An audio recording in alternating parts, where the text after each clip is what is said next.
আসসালামু আলাইকুম সবাইকে। কি খবর সবার, কেমন আছেন? আশা করছি যে যেখান থেকে আমার আজকের ভিডিওটি দেখছেন আল্লাহর রহমতে সবাই খুব ভালো আছেন, সুস্থ আছেন। আলহামদুলিল্লাহ আমিও বেশ ভালো আছি।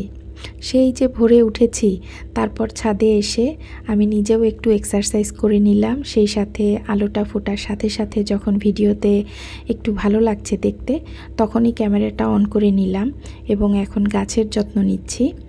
আমার যেহেতু অ্যাজমা আছে, তো ডাক্তার আমাকে কয়েকটা শ্বাস প্রশ্বাসের এক্সারসাইজ দিয়েছেন, যেগুলো কিনা খোলা জায়গায় বা একটু ছাদে করলে ভালো হয়। তো আমি ছাদে নিজের যত্নও নিতে যাই, গাছেদের যত্ন নিয়ে একটা ফুরফুরে মেজাজ নিয়ে বাসায় আসি।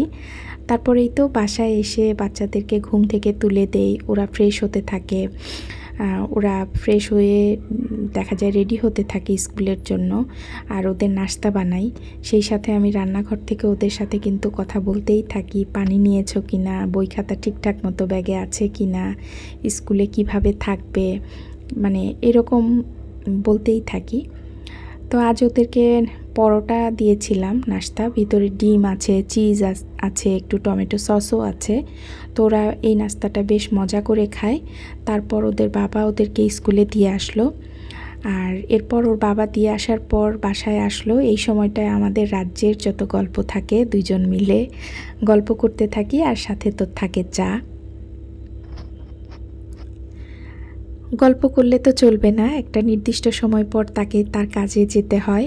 মানে বাসায় যে গোসল করা থাকে, খাওয়া থাকে, রেডি হওয়া থাকে, তো সেগুলো করতে থাকে। আর আমি তার জন্য নাস্তা বানিয়ে টেবিলে ঢেকে রেখেছি। তারপর ভাবলাম এই কাজগুলো ঝটপট করে নেই। এগুলো কাজ করতে গেলে দেখা যায় যে বাসাটা একটু নোংরা হয়, তো টুকটাক যে ময়লাগুলো হয় সেগুলো আমি ফেলতে পারি, কারণ এর পরপরই আবার ময়লা নিতে আসে।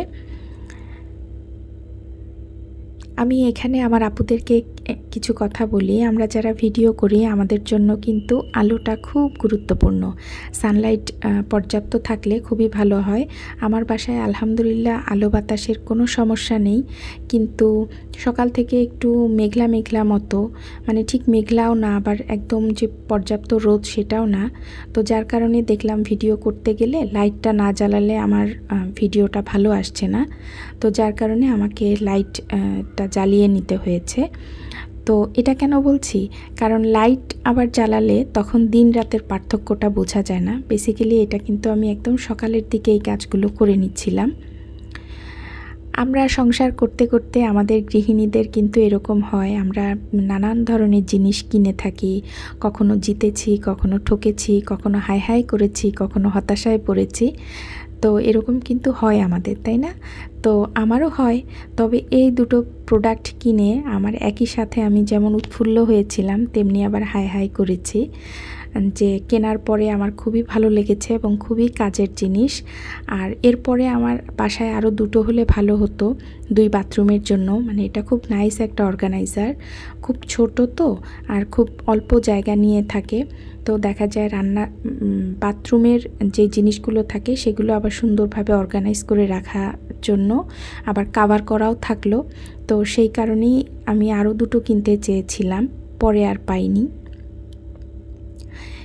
এই দুটো আরএফএলের প্রোডাক্ট। আমি জানি না আরএফএল কি মানুষের চাহিদা বোঝে কি না। যদি তাই হতো বা বুঝতো তাহলে হয়তো তারা রিস্টক করতো। তো এই প্রোডাক্টটা আসলে নিয়ে আসাটা খুব জরুরি, এবং আমার মনে হয় এই জিনিসটা অনেকেরই অনেক পছন্দ। এটা বেশ অনেক আগের, কয়েক বছর আগের, এখন আর পাওয়া যায় না। তো এই দুটোতে আমি আলু, পেঁয়াজ, আদা, সেই সাথে বাসায় যেই ছোট ছোট কিছু মশলার প্যাকেট যেগুলো রিফিল করা হয়নি, লিকুইড হ্যান্ড ওয়াশ, তারপর ভিম লিকুইড, এগুলো যখন নিয়ে আসা হয় তখন দেখা যায় যে এক্সট্রা কিছু থেকে গেলে আমি এটাতে সুন্দর করে রেখে দিতে পারি। তো এরপরই হচ্ছে এই যে এই সময়টায় আমার বাসায় কারেন্ট চলে যায়। দেখতেই পাচ্ছেন কারেন্ট না থাকলে সূর্যের আলোতেও আসলে ভিডিওর কোয়ালিটিটা একটু ডাউন হয়ে যায় আমার কাছে মনে হয়। তবে এই জায়গায় তো তবুও যথেষ্ট আলো আছে। কিছু কিছু জায়গায় এমন থাকে যে একদমই মানে আলো থাকে ঠিক আছে, কিন্তু ক্যামেরায় সেটা ভালো লাগে না। আপনাদের মনে হচ্ছে আপু এটা কতদিন থেকে পরিষ্কার করে না, এত নোংরা হয়েছে। আসলে নোংরা তো হয়েইছে কিছুটা, তারপরেও উপরে একটু কাজ করা হয়েছিল, ড্রিলের কাজ, তো যার কারণেও একটু নোংরা কিন্তু বেশি পড়েছে। আর আমি যেহেতু পানি দিয়ে কাজ করছি, তো ময়লাগুলো ছড়িয়ে গিয়ে আরও বেশি ময়লা লাগছে। আসলে এখানে আমার প্রতিদিনের প্লেট, কাপ, মগ এগুলোই থাকে। তো প্লেট, কাপ, মগ এগুলো যেমন প্রতিদিন পরিষ্কার করা হয়, সেরকমই কিন্তু প্লেট, কাপ, মগ যেই জায়গাটায় রাখি সেই জায়গাটা পরিষ্কার রাখাটাও কিন্তু বাঞ্ছনীয়। তো এটা আসলে পরিষ্কারই থাকে। তারপরেও মাঝে মাঝে তো ডিপ ক্লিন করা হয়, তো ডিপ ক্লিনিংয়ের আগে কিন্তু হালকা পাতলা করে একটু ময়লা পড়েই যায়। তো এটাকে ভালো করে পরিষ্কার করে পানি দিয়ে একদম ধুয়ে ভালো করে মুছে নিয়ে দেন প্লেটগুলোকে আবার সাজিয়ে রাখছি। পরিপাটি কাজের পেছনে থাকে পরিকল্পনা, সঠিক সময়ে কাজ সম্পন্ন করার মানসিকতা, নিজের কাজের পরিবেশ গুছিয়ে রাখা। মোট কথা আপনার প্রচণ্ড পরিশ্রম এবং চিন্তা শক্তি।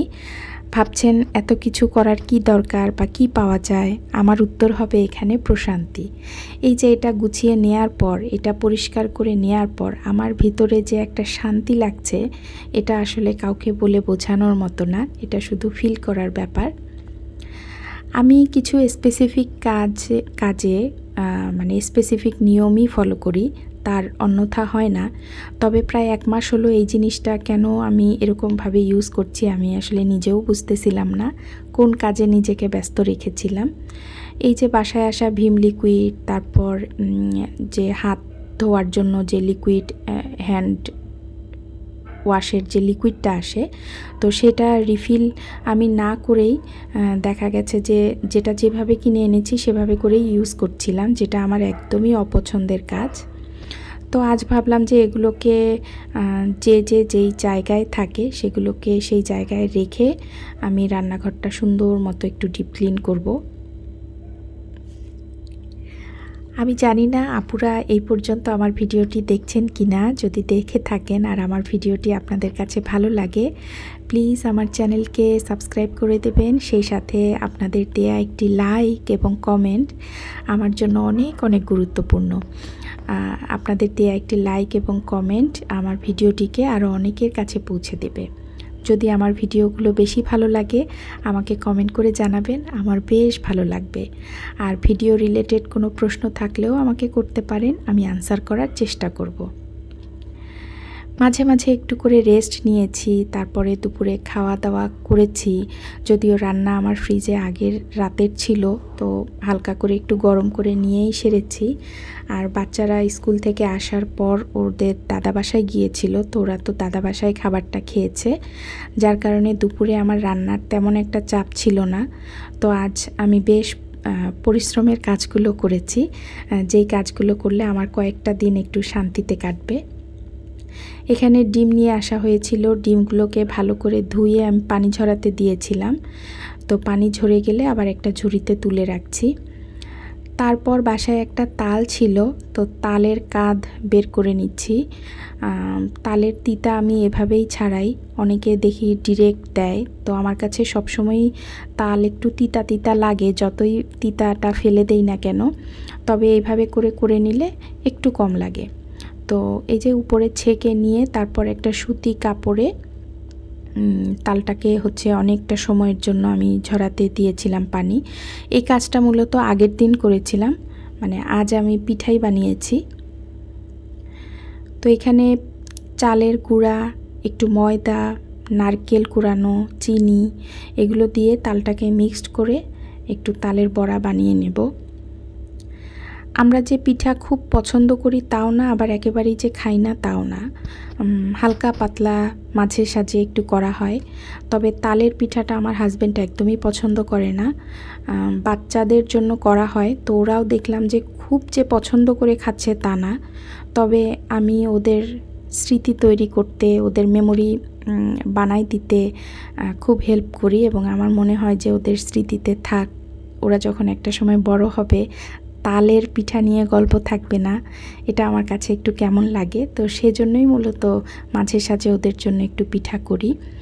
অনেকগুলো পিঠা হয়েছিল, যার কিছুটা আমি হওয়ার পরপরই ছেলেকে দিয়ে ওর দাদি বাসায় পাঠিয়েছিলাম, যে ওর দাদি বাসায় অনেকেই আছে, খেতে পারবে।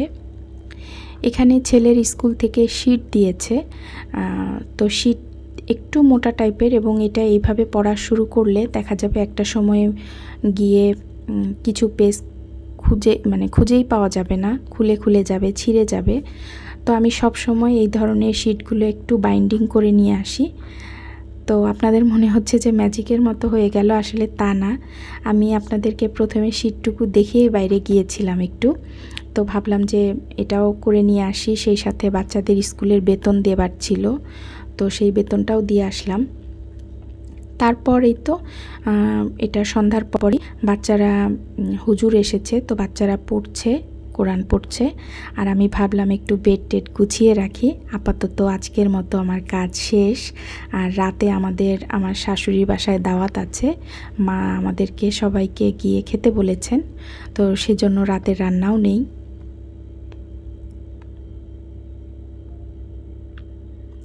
এখানে বিছানাটা গুছিয়ে নিতে নিতেই মনে হলো আমার আপুদের সাথে একটা জিনিস শেয়ার করি। একটা বেডশিট পার্সেল এসেছে, আমি নিজেও ভালোভাবে দেখিনি, এসেছে আরও 2 দিন আগে। তো বেডটা গোছাতেই আমার এই বেডশিটটার কথা মনে পড়লো, তো ভাবলাম যে আপনাদের সাথেও শেয়ার করি, সেই সাথে আমি নিজেও একটু দেখি। আমার বেশ ভালোই লাগছিল, সেই সাথে কালার কম্বিনেশন আমার একটু বেস কালার হোয়াইটের মধ্যে রেখে তারপর বিভিন্ন ডিজাইন বা বিভিন্ন কালার থাকলে কোনো সমস্যা হয় না, তবে হোয়াইট থাকতে হবে এরকম। তো আজকের ভিডিও এই পর্যন্তই। সবাই ভালো থাকবেন, সুস্থ থাকবেন, দেখা হবে নেক্সট ভিডিওতে। সেই পর্যন্ত আল্লাহ হাফেজ, আসসালামু আলাইকুম।